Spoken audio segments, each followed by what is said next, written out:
ఆంధ్రప్రదేశ్ లో నేను ప్రత్యేకంగా వాల్యూ బేస్డ్ ఎడ్యుకేషన్ ఉండాలని కోరుకుంటున్నా. వాస్తవాలు మనం మాట్లాడుకుంటే సమాజంలో విలువలు పడిపోయిన రోజులు మనందరం చూస్తున్నాం. అందుకే ఆంధ్ర రాష్ట్రంలో చాగంటి కోటేశ్వరరావు గారు ఏకంగా కేబినెట్ ర్యాంక్ ఇచ్చి సలహాదారుడిగా మనం ఏర్పాటు చేసుకుంటాం జరిగింది.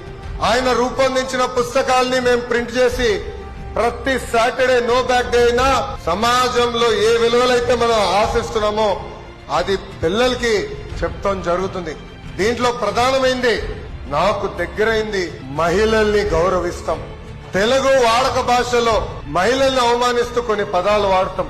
గాజులు తొడుక్కున్నావా, చీర కట్టుకున్నావా, అమ్మాయిలాగా ఏడవద్దన్న పదాలు మనం వాడతాం.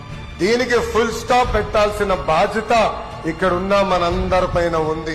సమాజంలో ఏ మార్పు అయితే మనం ఆశిస్తున్నామో ఆ మార్పు మన ఇంటి నుంచే మొదలవ్వాలని ఈ సభాముఖం మిమ్మల్ని అందరూ నేను కోరుకుంటున్నా.